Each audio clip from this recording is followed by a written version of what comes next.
Hi there, Henry from 911 Virgin, the Porsche people in Uxbridge. Welcome to another video. The observant amongst you will be thinking, hang on a minute, that Porsche only has 3 wheels. The super observant amongst you will be thinking, that isn't actually a Porsche, and it isn't. I've sold some weird stuff in my time. This would be one of the strangest things. The great thing about what we do, we sell Porsches from the 1970s through to pretty much current day. And so we are proper car dealers. We buy and sell Porsches, big variety, and we take part exchanges. And this bad boy has just come in part exchange, and I had to make a video on it. It is the most amazing thing on the planet. It's a thing called a Carver One, produced in around about 2007, 2008. It's a 3-wheeled vehicle. It's got a petrol engine in the back, 0 to 60 in about 8 seconds, top speed about 115 miles an hour. But all that doesn't matter. This thing tilts when you drive it. So when you turn that way, it tilts that way. When you turn that way, it tilts. Up to this point in my life, I always assumed the coolest thing on a car was pop-up headlights, and they are very, very good. Turns out the second coolest thing on a car is pop-up headlights. The coolest thing on the cars are tilting cars. I've been out for driving this, and it is just so much fun. Where to even begin with it? It's, well, kind of, it's a cross between a motorbike and a car. It's actually a 2-seater. There's a little seat in the back. If you're brave, you can sit in the back there. Normal seat in the front. The first thing that struck me when we took this in, the build quality is phenomenal. Like, you open the doors and they feel really, really good. It's got electric windows in it. There's a panel here in the roof that lifts out. For a small batch produced car, essentially a sort of kit car, it was massively over engineered. And that's probably why the company ended up failing. I think these were about £30,000 when they were new, which at the time, everyone who reviewed them said, brilliant car, great fun, but ooh, that seems like a lot of money. I don't know, in the general scheme of things, I think it was a bargain in terms of the quality of build that you got with it, and the engineering. When you start digging around it, just very, very well put together car. There's a bit of symbiosis between Porsche and Carver, in that the great thing about a Porsche is you can always get spare parts for them. There's nothing really you can't buy. From 1963 911 through to a current day car, there's lots of places you can buy parts, and even Porsche themselves, you can order online and the part comes next day. Although Carver went out of business, we're really lucky in the UK, in that there is a company, CCPS, based in Wales, who ended up acquiring all the old Carver parts, and they have set up a sort of club cum service department, and they've even gone so far as kind of re-engineering little faults or quirks that were found in these cars when they were produced at the time, so that they can almost keep the car better than it was new. And that means that you can own these and not worry and think, oh crikey. I actually, when we got this, some of these little plastic clips in here were broken, and I emailed them and said, can you supply these parts? And they said, we can supply everything. And they have got, I think, a 3,000-4,000 square foot warehouse with all the parts in, and they're constantly getting new parts. So yeah, they arrived in the post the next day. So as an entity, it's quite kind of reassuring to own, in that you're not thinking, oh, I've got this, if I need a part wherever I'm going to go for it. And there's also, as well as CCPS, there's also a Carver Owners Club as well. So I think they made about 250, 270, a couple of hundred of them worldwide. And there are allegedly about 40 or 50 in the UK maybe. And the Owners Club is such that they keep tracks of them all, and they know where they all are, and so, you know, they're a real well-known entity. I think there was about 24 that were made in the early almost prototype cars, they can be harder to get spare parts for, but these later Carver Ones, anything you need, phone up CCPS and they'll fit it. They've even got a little Carver ambulance that they can send out, and they pick your Carver up and they drive it over to Wales in the little Carver ambulance and mend it. You know, ultimately, this is one of those cars that, I mean, it's a fun thing, and we need to get it out on the road and we need to give it a drive, because it's all about the drive.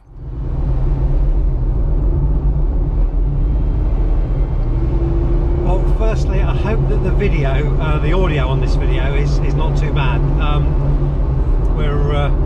I've got the roof off and it's a bit of an odd vehicle and there's a bit of wind noise, and anyway, hopefully you can hear me. First impressions, it's actually quite a smooth drive. You kind of expect the thing, when you first open the door, you think it's going to be kit car-ish, and it's not. It feels quite solid, and the ride's quite smooth. It takes a bit of getting used to. You have to kind of grip the steering wheel quite gently and just be quite sort of look well ahead and gentle movements, and then the tilting actually becomes kind of really quite natural. It's it's quite reassuring. You'd think it'd worry you. Little mini roundabouts are a bit of a problem. They feel a bit strange, but kind of normal road using, road conditions are fine. The actual thing itself, I mean, how the hell do you describe it?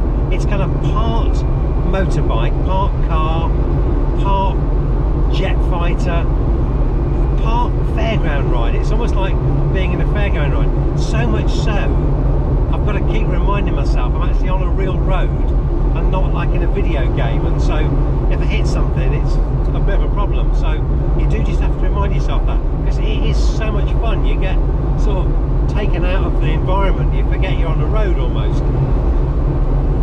When you're tilting, I can't actually see the lights because I'm a bit tall, but you've got some coloured indicators just above the dashboard, and as you start tilting they go green, and then if you're brave enough they go red, and I think a little noise lets you know you're tilting too much, and so you need to just kind of go steady.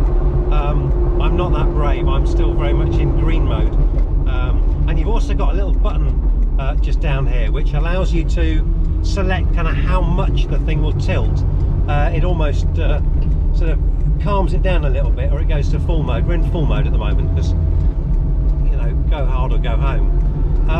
But yeah, it's I don't know if you'll get the lean, because the GoPro camera has a kind of a thing whereby it tries to sort the horizon out, and it might send it a bit loopy. We'll see what the footage is like when we get back.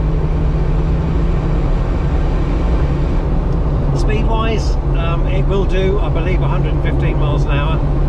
We're doing kind of 70 now, and it's okay. I mean, I'm tempted to say I'm not sure if I'd be brave enough to do 115, but I don't know, maybe I would. They do say the speedos in these, I think, are a little optimistic. They're kind of 5-10% optimistic, so let's allow for that and do a sort of actual 70. Feels okay. You've got electric windows in the car, which was a real surprise when I got in it. You've also got a heating system, and that'll do kind of screen demisting and put a bit of warm air into the car. Hasn't got air conditioning, so bright daylight today, I've taken the roof panel out, which you can do. And this particular car comes with like a soft top roof, which you can take with you, and so it's a kind of rain cover if you find you get rain as you're driving along. 5-speed gearbox. The gearbox is slightly skew width. If you look at the rectangular box around the gear lever, you're not actually using that to align your gear changing. It's slightly at an angle to the box, but again, you get used to it. Gear shifting is pretty straightforward. There's nothing sort of odd about it. It's got a reverse gear as well, so you know, if you want to go backwards you can. There's no problem there. Just the only thing that I sort of feel slightly uncomfortable, it feels a bit unnerving, really tight, slow corners. So mini roundabouts, or if you're kind of doing a tight U-turn, because there's no weight over that front end, you do feel it's just kind of understeering, and the steering lock is, you know, not phenomenal. So that's the only time when you kind of feel a bit, I'd say, uncomfortable, or you just got to get used to it a bit. But rest of the time, it's amazing. Obviously, it's not for shy, retiring wall types. You do get a lot of looks in this car, to the point where, you know, if you see Ferraris and Lamborghinis and Bugattis, and, you know, I'm sure they're great cars, and dare I say even Porsches, but ultimately this is the car that someone's going to say, cool, you'll never guess what I saw out on the road today. I've only ever seen one of these out on the road before. I saw one about 10 years ago, and I thought it looked great, and I fancied having a go in it. So I was really excited when we took this in part exchange. I kind of love my job for moments like this, really, when you get something a bit quirky, or, you know, it's all part of the fun of being in the motor trade. Car's got disc brakes all round, obviously 2 discs on the back and single disc on the front, and you know, braking feels sort of pretty good. You know, as I say, the brakes, the overall build quality, it does feel, you know, quite relaxed. And once you learn to, as I say, grip the wheel quite gently, so that you're not rocking it. If you kind of rock it like that, you find the whole thing is over-adjusting itself. It gets uncomfortable. But just look well ahead and drive gently, or input smoothly, and it's really good. I always make a joke in all our videos that the roads here in South Buckinghamshire are sort of like Namibia, so it's a pretty good test of the suspension, and it passes muster pretty well. This particular car has been up to CCPS, which is the outfit in Wales which ended up buying all the parts up for these cars, and operates a really great service outfit, and they do updates and kind of you know, safety recalls, all that kind of stuff. And they've got a few of the components they've actually re-engineered, so you can have sort of improvements made. This car's been up there and had a really good tickle on their spanners, and so it's a really well sorted car. You know, some of them, if you buy one that hasn't been up to Wales, you'd probably need to book it in and let them have a look at it, because I suspect that it makes quite a big difference, you know, once they've done some work to it.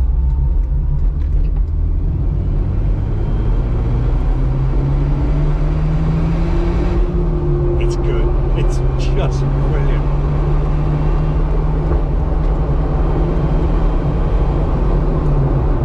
Visibility on the wing mirrors is pretty good. Obviously, I've got no rear view mirror.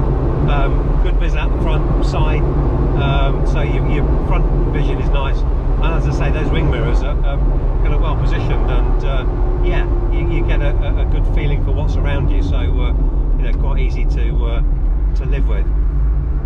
Anything you do find yourself doing when you come to slightly larger roundabouts, you sometimes just have to go round the roundabout just because.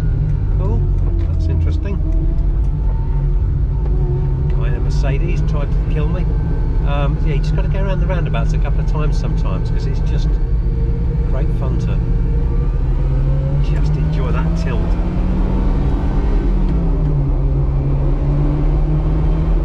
Power-wise, 660cc engine. Not too sure how many horsepower it is.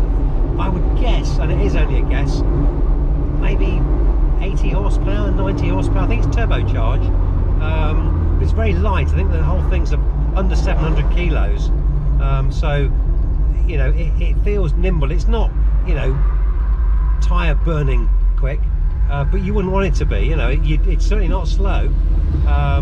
Just as we've come to a rest there's a little locking mechanism which stops the thing from tilting. So when you're, I guess maybe under 5 miles an hour, something around there you go, it's just locked in again, and it stabilises it and stops it falling over when you're not moving, so that if you park up, it's not going to flop over. You can tilt the thing over. When we get out, I'll tilt the body over. It uses an electro-hydraulic system, I believe, to tilt the body of the car, and there's a like an accumulator in there which stores pressure, and so when we get back to base, you can actually let the car flop over, and then you can pull it back upright again, and I'll do that so you can see, and that also accesses the engine for servicing. As I say, it's a for something that so few were built. I suspect they intended to build them in quite big numbers, because the engineering that's gone in and development that's gone into all the components seems to be really, really impressive. You know, this isn't something that has been developed, you know, to make a couple of hundred. You kind of got the sense that these were being developed to sell them in their thousands, and I don't really know why they didn't make so many, whether it was just a financial thing and there were problems with the company, maybe even, you know, things like Clive Sinclair's C5. I think that's the trouble, that, you know, that's a kind of plastic electric sort of pedal car, and I think people just say, oh, three-wheeler, oh, it's either a Robin Reliant or it's a Sinclair C5, and it isn't. It's neither of those. You know, it's a really great bit of kit, and a different sort of beast in its own right.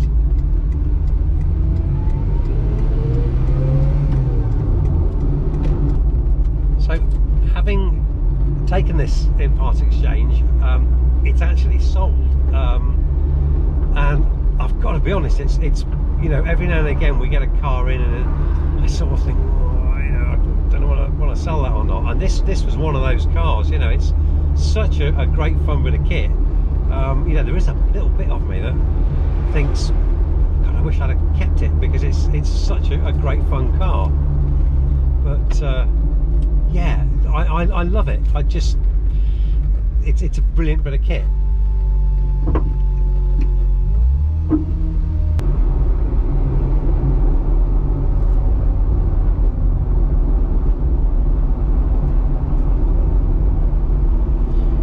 When we took this in part exchange, the guy drove down to us from Suffolk in it, and I think it was a sort of 2, 3, 4 hour journey. There was bad traffic on the way, and he got diverted through London, I think.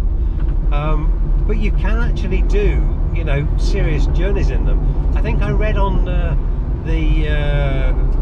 Carver website, or the Owners Club website, that they put a great guide into sort of little quirks about owning a Carver One, and things to watch out for. One of the things they said, I think, is for journeys over 3 hours, they recommend that you just sort of turn the thing off and restart it, because I think the computer, onboard computer or whatever, throws a bit of a wobbly, and it kind of, you know, likes to break the journey up a bit. So after a couple of hours, just turn the ignition off, turn it back on, and I think it, you know, drives as it should do again. You also hear a little bit of noise. I think it's stones being picked up on the rear tyres. I suspect they're quite grippy rear tyres, and you just hear stones being flicked up into the back there.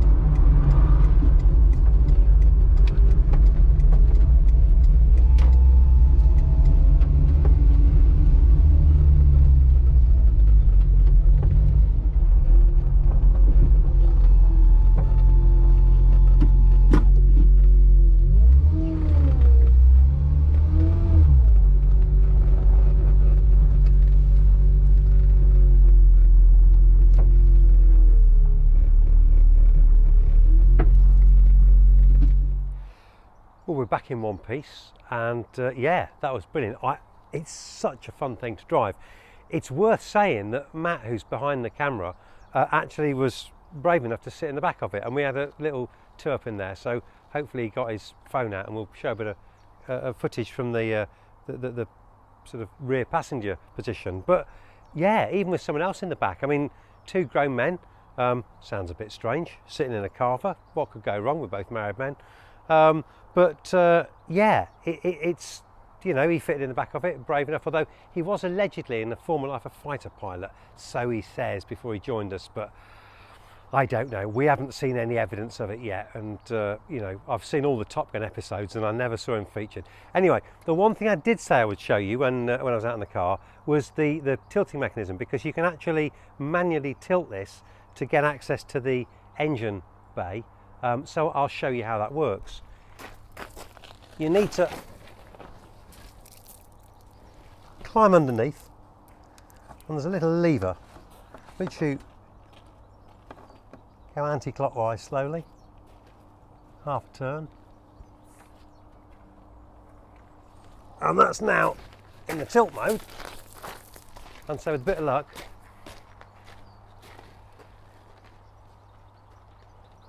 it will slowly tilt over. One of the things they tell you to do if you're going to put it in tilt mode, you need to have the windows down, ignition key in the ignition switch, handbrake off, and the car in neutral. The reason you need to do that is because it actually goes back under its own steam, and so if you had run out of pressure in the accumulator, you'd need to turn the ignition on to let it build up pressure. I think that's the reason, but anyway, they do tell me that's what to do. So this is it leant over, and you can allegedly, I wouldn't say you'd get it quite this far, but something around there. The good people, the brave people, the crazy Dutch people would be, I don't know. I don't think we were as leant over as that, were we, Matt? No, I think we were just slightly off this when we were in it. But that's it, fully leant over, and then it allows you to access, just in here, the engine.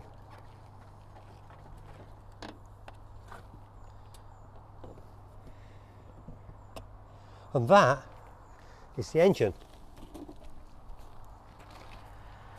I think I'm right in saying Japanese 660cc. But yeah, you've got engine in there. You've got part of your tilt mechanism there, I think. Little radiator in the front side there. It's actually turbocharged as well, so a little turbo in there. But yeah, that's the engine. And then if you move the little tilting lever back up that way, hopefully the whole lot will come back over.